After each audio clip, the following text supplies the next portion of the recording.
अब हमने जो टॉपिक स्टार्ट करना है वो है ग्राम पॉजिटिव कोक्साई। ठीक है, अब आपके पास जो ग्राम पॉजिटिव कोकाई होते हैं ना, ठीक है, इनके दो टाइप्स होती हैं आगे। ठीक है, एक होता है आपके पास स्टेफिलोकोकस और दूसरा है स्ट्रेप्टोकोकस।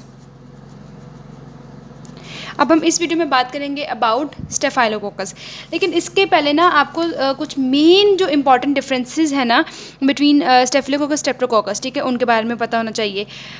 अब वो ये है कि जो आपके पास माइक्रोस्कोपिकली देखो, फर्स्ट पॉइंट में लिखा हुआ है कि जो आपके पास स्टेफिलोकोकस होते हैं ना वो ग्रेप लाइक क्लस्टर्स की फॉर्म में होते हैं। ठीक है, और आपके पास जो स्ट्रेप्टोकोकाई होते हैं वो चेन्स की फॉर्म है। इसका मतलब ये है कि अगर आपको माइक्रोस्कोप में कोई आप बैक्टीरिया देख रहे हो, अब आपको नहीं पता कि स्टेफिलोकोकस है या स्ट्रेप्टोकोकस है, तो अब उनकी अपीयरेंस से देख लो कि जैसे अगर ग्रेप लाइक क्लस्टर्स बने हुए हैं तो आपको पता चल जाएगा ये स्टेफिलोकोकस है, या अगर वहाँ पे चेन्स की फॉर्म में अरेंज हैं बैक्टीरिया की कॉलोनीज, तो आप देख लो कि ये जो है वो स्ट्रेप्टोकोकस है।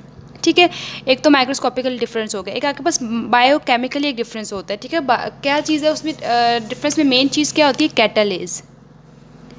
कैटालेज एक एंजाइम है जो कि हाइड्रोजन पेरोक्साइड को ब्रेक कर देता है इनटू वाटर एंड ऑक्सीजन। ठीक है, ये एंजाइम होता है आपके पास स्टेफाइलोकोकस में। ठीक है, स्टेफाइलोकोकस में होता है, स्टेप्टोम में नहीं होता। ये भी एक इंपॉर्टेंट डिफरेंस है। ठीक है, कैटालेज होता है वो हाइड्रोजन पेरोक्साइड को डिग्रेड करता है, वो स्ट्रेप्टोकोकस में नहीं होता, सिर्फ किस में होता है? आपके पास स्टेफाइलोकोकस में होता है। फिर आपने ना कुछ इनके अब ये तो हमने बात करी जिसकी वजह से ये डिफ्रेंशिएट कर रहे थे। अब हम इनके सिमिलर पॉइंट्स देखते हैं कि आपके पास ये जो स्टेफाइलोकोकस होता है और स्ट्रेप्टोकोकस होता है, दोनों के दोनों नॉन मोटाइल हैं। ठीक है, दोनों के दोनों क्या है? नॉन मोटाइल है, और दोनों स्पर्म्स भी प्रोड्यूस नहीं करते। तो इनके सिमिलर फीचर्स में आ जाएगा कि नॉन मोटाइल हैं, स्पर्म्स प्रोड्यूस नहीं करते, और आपके पास डिफरेंस जो पॉइंट्स है वो मैंने आपको बता दिए हैं। अब हम बात करेंगे अबाउट स्टेफाइलोकोकस। अब स्टेफाइलोकोकस को जैसे आप स्टार्ट कर रहे हो ना, तो स्टार्ट करने से पहले कुछ अगर मेन पॉइंट्स आपको इसके बारे में पता हो।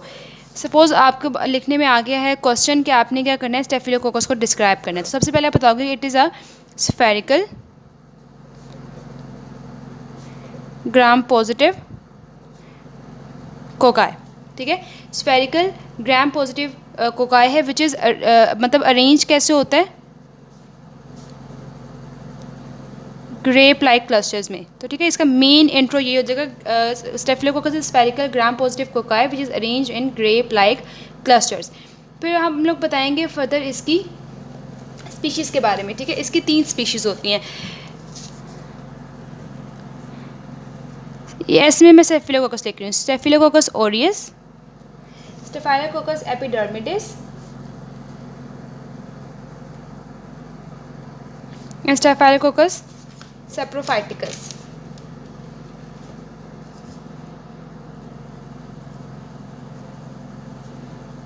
ये हो गए इसके स्पीशीज़। अब आप बताओगे कि क्या क्या डिजीज़ कॉज करता है? देयर लिस्ट ऑफ डिजीज़ जो कि स्टेफिलोकोकस कर रहा होता है। इसका जो मेन एक क्लासिक अगर आती है ना, क्लासिक लीजन है जो स्टेफिलोकोकस करता है वो होता है एब्सेस।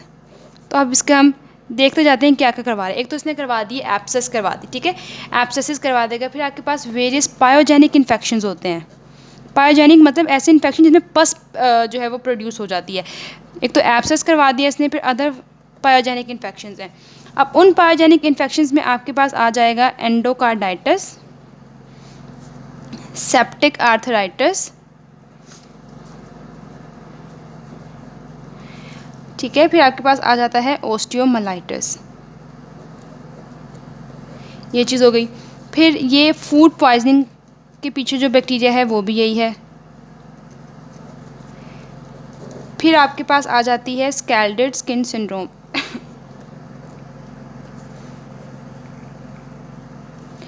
फिर आपके पास आ जाता है टॉक्सिक शॉक सिंड्रोम, वो भी यही कर रहा है। अब हॉस्पिटल अक्वायर्ड, ये मैं HA लिख रही हूँ, हॉस्पिटल अक्वायर्ड जो नमूनिया हो जाता है पेशेंट्स को, जो हॉस्पिटलाइज होते हैं वो। फिर आपके पास जो वूंड पे जो इन्फेक्शंस हो जाते हैं, जैसे आपको कोई सर्जरी हुई है, सर्जरी के बाद जो आपके पास वहाँ पे सूचर्स लगे होंगे या वूंड, उन पे जो इन्फेक्शन होता है, या सूचर्स पे कोई इन्फेक्शन हो जाए, वो उसके लिए भी यही बैक्टीरिया इन्वॉल्व होता है। ठीक है, उसके अलावा आपके पास ना स्किन और सॉफ्ट टिश्यू के भी इन्फेक्शंस कर देता है, जैसे सेलुलाइटिस करवा देगा। फॉलिक्यूलाइटिस होता है, ठीक है, ये चीज़ें ये करवा देगा, और इम्पैटिको, ठीक है। और इसके अलावा बैक्टीरियल कंजक्टिवाइटिस, अगर आपको कंजक्टिवाइटिस हुआ है ना, उसके पीछे भी मोस्टली यही बैक्टीरिया होता है, ठीक है। तो हमने ये बात कर ली। अब हमने एक और चीज़ थी, नेक्रोटाइजिंग फेसाइटिस। अच्छा, ये तो हमने ना इन जनरल बता दिया कि ये चीज़ जो हमने डिजीज़ यहाँ पे लिखी है ना, ये ओरियस करता है, स्टेफिलोकोकस ओरियस। अब हम बात करेंगे, इसको मैं भी आपको डिटेल में दोबारा रिवाइज़ करके भी बता दूंगी। अब हम बात करेंगे अबाउट स्टेफिलोकोकस एपिडर्मिडिस, वो क्या डिजीज़ कोज कर रहा होता है। उसने जो आपके पास कोई प्रोस्थेटिक वेल्व हैं या प्रोस्थेटिक जॉइंट्स हैं, उन पर जाके एक्ट करना। तो जो प्रोस्थेटिक वेल्व था आपके बॉडी में,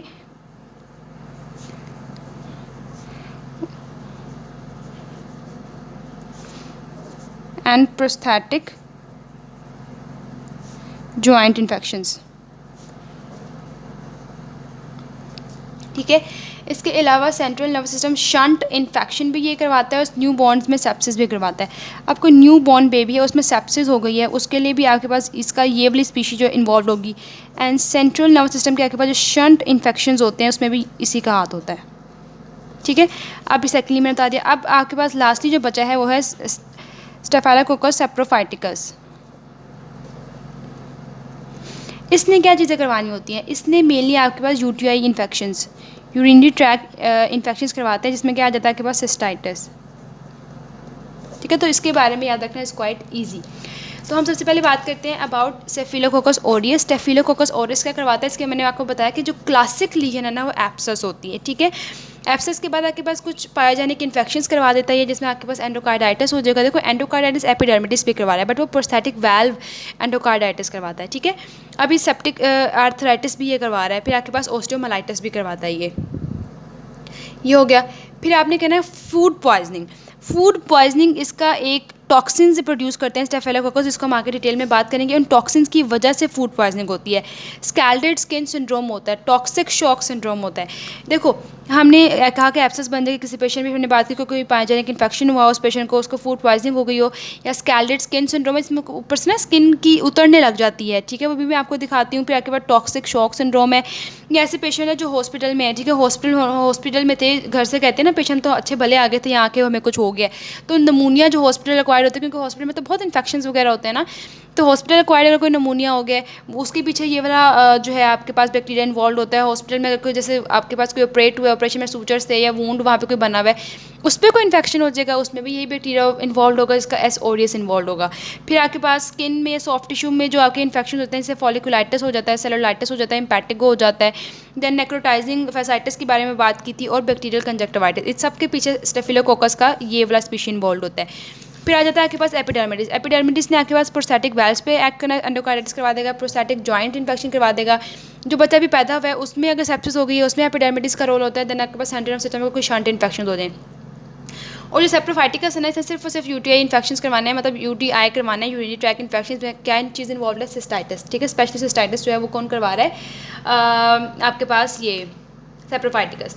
उसके बाद ना एक डिजीज़ का नाम है, डेट इज़ कवासाकी।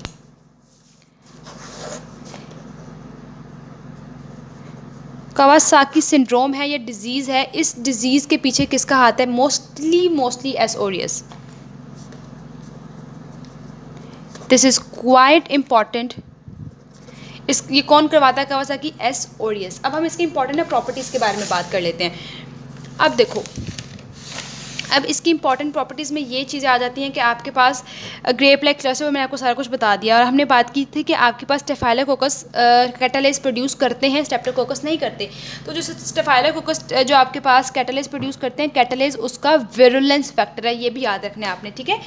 जो कैटालेज है, it is a virulence factor for staphylococcus. तो कैटालेज की क्या इंपॉर्टेंस हो गई, इसने हाइड्रोजन पेरोक्साइड को तो ब्रेक करना ही करना है। और जो आपके पास जो किलिंग इफेक्ट्स जो आ जाते हैं ना, देखो हाइड्रोजन पेरोक्साइड को ब्रेक कर देंगे तो बैक्टीरिया पे बेनिफिशियल इफेक्ट क्या होगा? बैक्टीरिया पे बेनिफिशियल इफेक्ट ये होगा कि जब आपके पास हाइड्रोजन पेरोक्साइड ब्रेक हो जाएगा तो हाइड्रोजन पेरोक्साइड का जो किलिंग इफेक्ट्स होते हैं बैक्टीरिया पे वो नहीं होंगे, जो न्यूट्रोफिल्स एक्ट करते हैं बैक्टीरिया पे, क्योंकि न्यूट्रोफिल्स का यही फंक्शन होता है, मोस्टली न्यूट्रोफिल्स हाइड्रोजन पेरोक्साइड के अकॉर्डिंगली एक्ट करके बैक्टीरिया को किल करते हैं, तो वो न्यूट्रोफिल की जो किलिंग इफेक्ट होगा बैक्टीरिया उसको रेजिस्ट करेंगे। That's why catalyst is also called the virulence factor. ठीक है, ये बात हो जाएगी आपकी। फिर आपके पास के मैंने स्ट्रेन्स के बारे में भी आपको बता दिया। अब जो मुख्तलिफ स्ट्रेन्स हैं ना, इन स्ट्रेन्स की आपस में जो है वो क्या डिफरेंसेस हैं कि मतलब देखो 3 स्ट्रेन्स हैं इस बैक्टीरिया के। अब उन 3 स्ट्रेन्स का आपस में क्या डिफरेंस हो जाता है, सबसे पहले आप बात करके कोएगुलेज की। सबसे पहले जो मेन डिफरेंस आता है वो एक एंजाइम में आता है, इसको मैं काफ़ी बड़ा लिख देती हूँ यहाँ पे, कोएगुलेज। ये किसके पास होता है? एस ओरियस के पास होता है। बाकी जो एपिडर्मिडिस था और आपके पास सेप्रोफाइटिकस था, इन दोनों के पास ये एंजाइम नहीं है। ठीक है, तो आपके पास कोएगुलेज की एंजाइम क्या कर देता है? आपके पास कोएगुलेज ने क्या करना है? आपके प्लाज्मा को क्लॉट करना है। अब कोएगुलेज प्रोथ्रोम्बिन को एक्टिवेट कर देगा। थ्रोम्बिन में जब वो थ्रोम्बिन होगा तो थ्रोम्बिन जाहिर बात है प्रोफिब्रिनोजन, जो फिब्रिनोजन है, फिब्रिन में कन्वर्ट करके क्लॉट बन जाएगा, सारा प्रोसीजर हो जाएगा। ठीक है, तो आपके पास कोएगुलेज एंजाइम ओरियस के पास है, बाकी दोनों के पास नहीं है, तो ये इनका आपस में एक डिफरेंशिएटिंग पॉइंट होता है। उसके अलावा चलो अगर हम इसको यहाँ पे ऐसे हेडिंग्स की फॉर्म में लिख दें,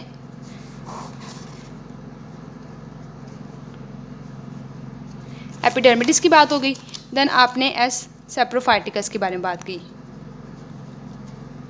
सबसे पहले हमने बात की अबाउट कोएगुलेज, इसमें है ना, इसमें है ना, इसमें है। अब आ जाएगा इनकी कॉलोनीज़ के कलर के मैन। जो एस ओरियस है ना, इसकी कॉलोनी जो है वो गोल्डन कलर की होती है, एपिडर्मिडिस की वाइट कलर की होती है, और सेप्रोफाइटिकस का कुछ भी नहीं बताया हुआ कि किस कलर की होती है। ठीक है, तो एस ओरियस की कॉलोनी गोल्डन कलर की होती है और एस एपिडर्मिडिस की वाइट की होती है। अब इसके बारे में मतलब यार इसका क्या पीछे पॉइंट है वो भी देखते हैं। अब देखो, स्टेफिलोकोकस ओरियस की जो कॉलोनी है ना वो आपके पास गोल्डन कलर की होती है। अब गोल्डन कलर की क्यों होती है?